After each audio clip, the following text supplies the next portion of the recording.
Welcome to the Shooting Show. This week we're walking up Woodcock and Scotland's Black Isle, plus we look at a ballistic innovation from Swarovski that makes shooting at varying ranges simplicity in itself.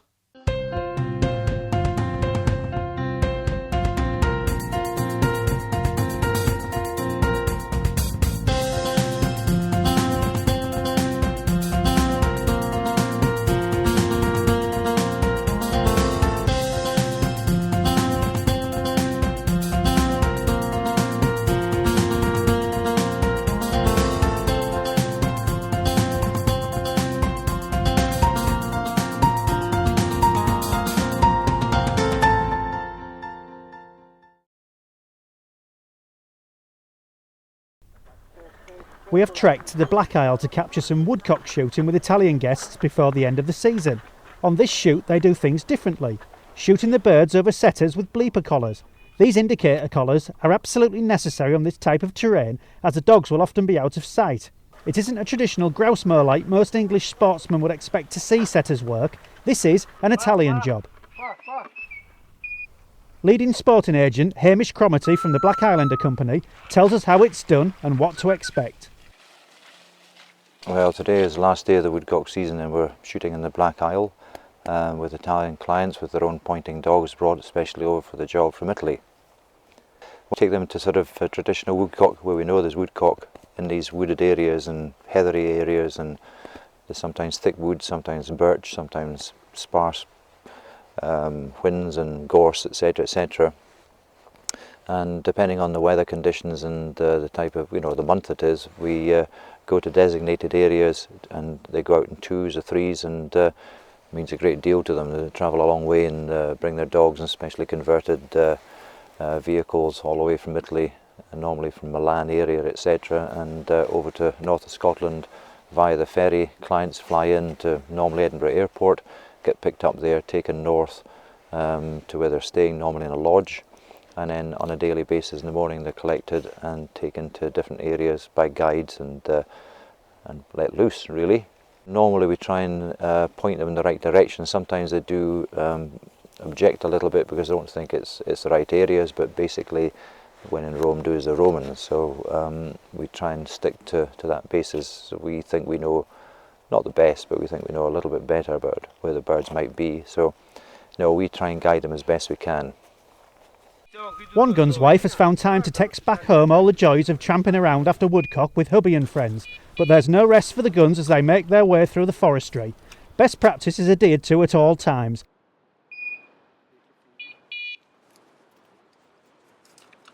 A walk in the park this is not. It's closer to being a fall in the bog for one unlucky chap.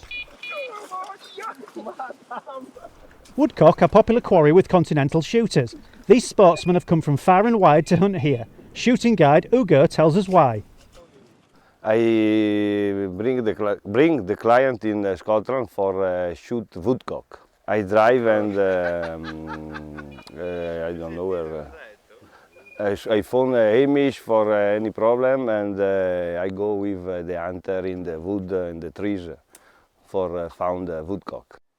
It's very special because in Italian, the hunter shoot woodcock with his dog point, and in Italy don't stay many woodcock also in Scotland, right. And they is very happy when they come in Scotland. Not many young people, but many have in Italy don't have many young people. Because start hunting is not easy in Italy. We have many problems for license, have many problems, it's very expensive and have problem for young people. Like take a woodcock and bring home because heat is very nice for heat, the woodcock. Very, very nice. In Italy is specialty food. There's been no sport as yet, but the setters are as active as ever, quartering the ground and searching for scent. Each dog's bleeper collar has a different tone so the hunters can keep in touch with them. The tone changes to a different note when the dogs become motionless, i.e. pointing.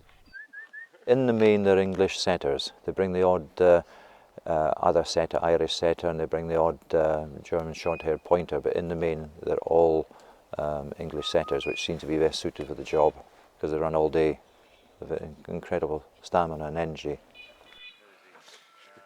As soon as they come on point, the bleepers start, which are they're not the electric collars, but the collars start bleeping, which indicates that the dog's on point.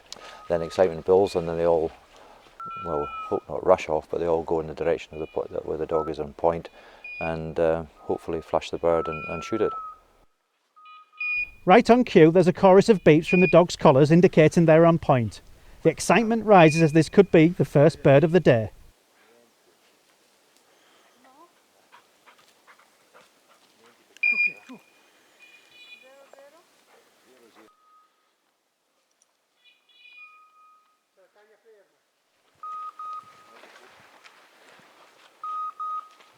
The guns are in for some tense moments as they walk towards the dogs in awkward cover.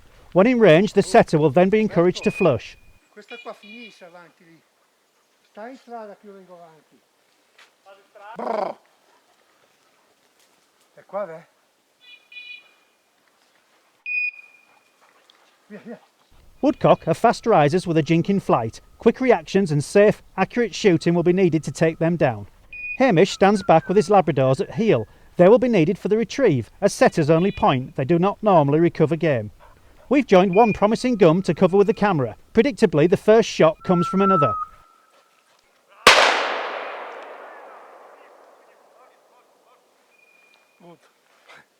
We soon find the shot was successful and the first woodcock is in the bag. Oh yes, they give it a lot of caressing, etc. And yes, they love their woodcock. Yeah, take the pin feathers out, and it's a bit of an achievement. So yeah, they take a great pride in what they do shoot. Take everything they shoot back to Italy. It doesn't matter if it's a woodcock, a grouse, a hare, or whatever the case, pigeon, anything at all. They take back to Italy. It's a very beautiful dog. In the olden days, they used to crate them all up, have them frozen, prepared, frozen, and taken back, especially in frozen containers. It's one of the very good things about them. They do eat everything they do shoot. Mora! Eccola! Guarda! Ce l'aveva! Ce l'aveva! The shots start to come much more regularly now as the experienced dogs locate the revered woodcock. That's another one down, but still no action anywhere near our camera. There's time for one more chance though, as the dog on point draws our gun deep into the undergrowth.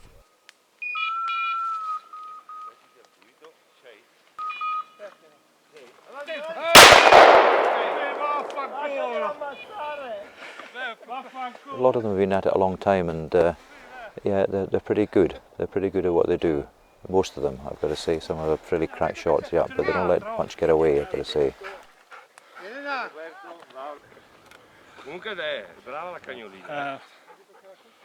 The happy guns take the opportunity to converse in Italian. We can only assume they're saying, "Good shot." Birds in the bag, the team make their way back to meet Hamish. And here's proof the wifey we saw earlier is part of the team, and not just an interesting chick our cameraman had homed in on. Sempre quella. 1, 2, He said it's all the time the same. Fatto 5 voli. Non si fa fermare. She changed the post 5 times. Oh, I see. I stop. Stop. Yes, yes. Stop. E mai tu fermo. Sì. Arriva il cane, dog, via.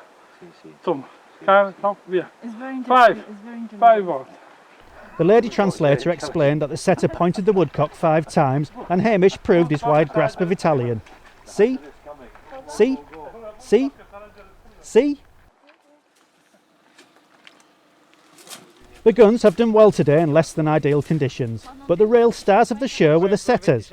It's not the usual British way to hunt woodcock, but with a performance like that, the Italians certainly showed their work and work too. Ugo sums up the season. Today is a very nice day.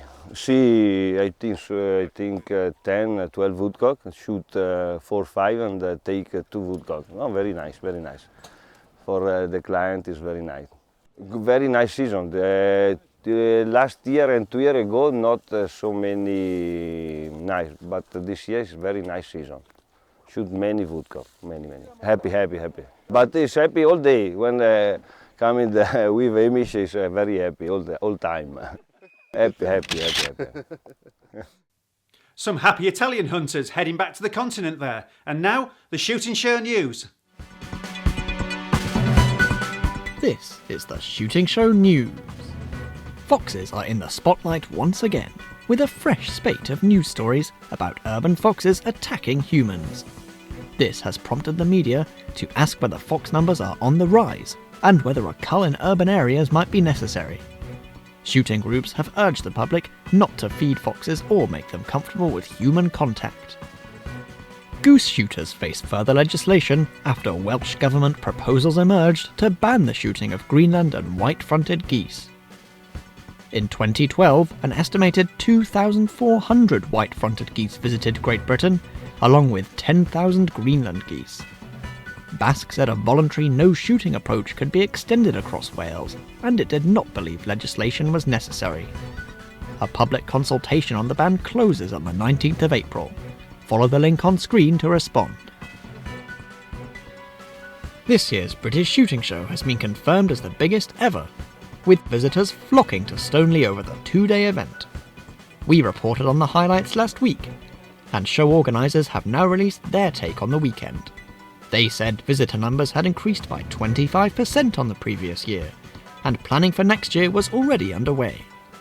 Put the date of next year's show in your diary now, the 15th and 16th of February 2014. An argument rages over the planned cull of 690 deer in Angus. The hinds and calves would be shot out of season to meet a quota the Deer Commission put in place 10 years ago. Scottish Gamekeepers Association Vice President Peter Fraser said the cull would be a serious breach of animal welfare. We'll bring you the full story as soon as we can in Modern Gamekeeping. And finally, Olympic champion Peter Wilson was among the guests as National Shooting Week launched for 2013. He was joined by DEFRA Minister Richard Benyon and a team from the Countryside Alliance to unveil the event, which aims to get newcomers across the country to try shooting. Wilson, the 2012 Olympic double trap gold medalist, said shooting does a lot of good for children, whether they are in a city or the darkest countryside. National Shooting Week kicks off on the 25th of May. That's all from me. By popular demand, I'm retiring from the news business to concentrate on my other career, narrating children's books. That was the Shooting Show news.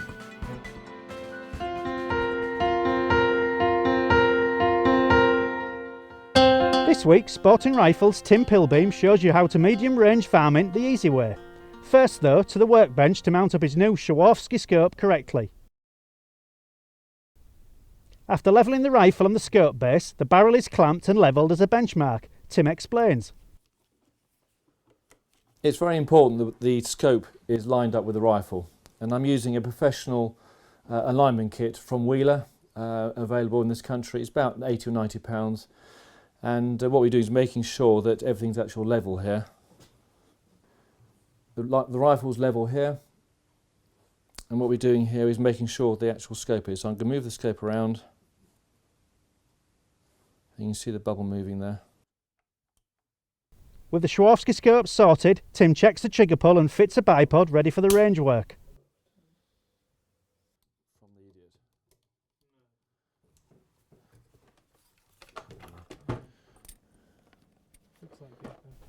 With the setup now out on the range, Tim puts the targets up ready to zero. With a careful bore sight to get the rifle on the paper, it's time for the fine tuning.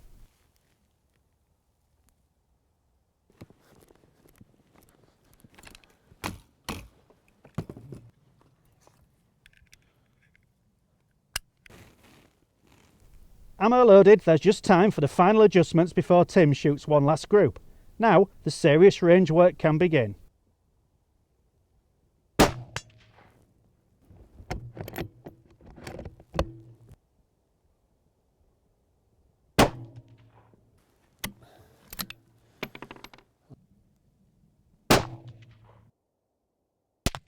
.200 yards zero. We've got 3 shots here, and they're about 1.25 inch group. With varminting, with the right ammunition, I would be looking to probably about half a minute of angle, which is half an inch at 100 yards, or 1 inch at 200 yards. We've used some gecko ammunition here, we use a variety of ammunition, and after a while you actually get to know what ammunition suits your rifle. This is acceptable, but I would be hoping to get that a wee bit tighter. But as I say, it all depends on the ammunition you use. They do vary an awful lot. But for this today, absolutely fine. Medium to long range varminting out to 500 yards, you've got to be able to hit a rabbit with a kill area of this, 3 inches by 6 inches, or a crow, an iPhone size, 2.5 inches by 5 inches. And to do that, you must know what you're doing, and you must have the right kit to make you shoot an animal humanely. You must have a varminting rifle and also some very, very high quality adjustable optics. So what do we want in a varminting rifle? This one is a Browning varmint in 223. We've got a very solid, stiff stock, and this one's a Bell & Carson. And also we need a fairly thick profiled varminting barrel. This hopefully will give us the accuracy we need for long range shooting. Moving on to the optics, today we're using a Swarovski 5 to 30 by 50p, and it's got the adjustable ballistic turrets. And what we can do is actually set this up so we can have a 0 at 200 yards, and we got different ranges out to 350 yards, perfect for medium range varminting. If you want to shoot this at 350 yards, you must know your ballistic data. But you don't need to have lots of ballistic tables, lots of dially things on your scope. On this particular scope, we've actually got 4 different range settings, easily adjustable. So this is probably the simplest way of shooting anything out to probably about 300 or 400 yards. Once we set the 0 at 200 yards, we've got 3 other range settings on this scope: 250, 300 and 350 yards. And we need to now set it all up. We've been using the Swarovski ballistic data, easily available on an iPhone or on your PC. And we're using 223 ammunition and 56 grain gecko bullets.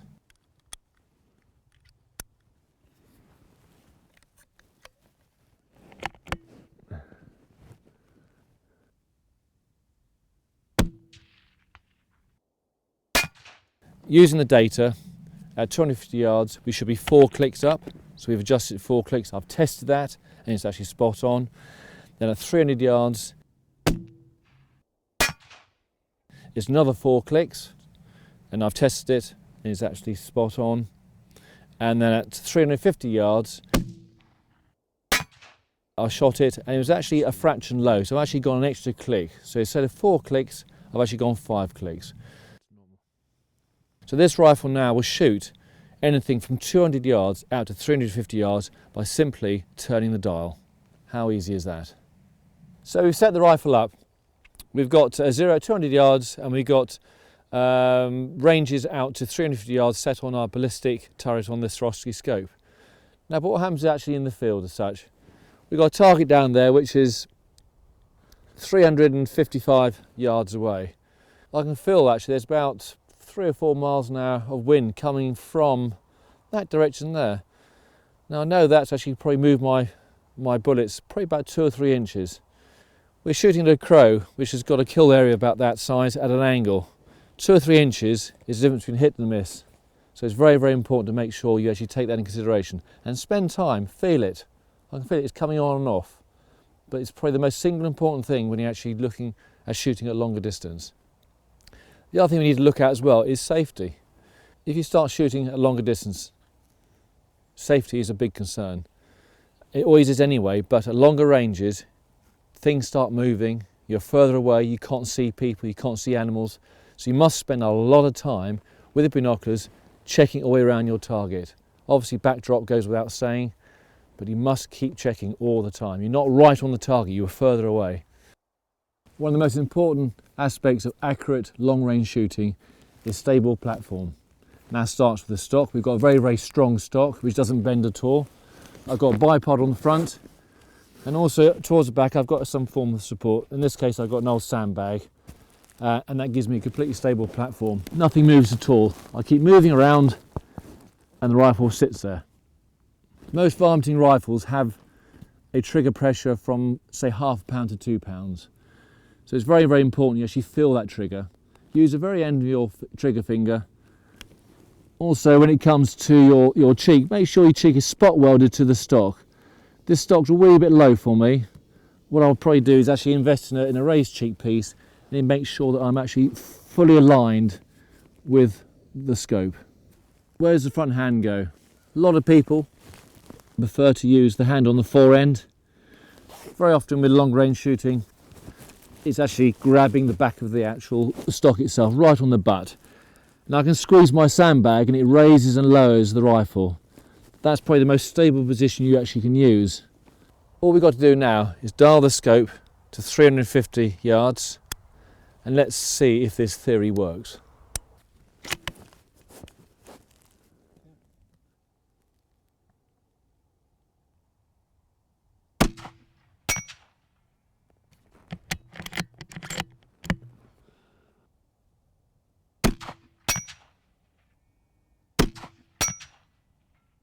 Okay. Well, that's quite interesting. I'm quite impressed with this. The ballistic turret has been set at 350 yards and it's absolutely spot on. I've got wind behind me coming from this way, just probably where I'm laying down. But further down range, the wind's actually pushing the bullets about 2 or 3 inches to our right. So once again, wind is the most single important factor of any long range shooting. Well, that's it for this week. Thanks for watching. We're out every Monday, 7:30 PM UK time. This is The Shooting Show.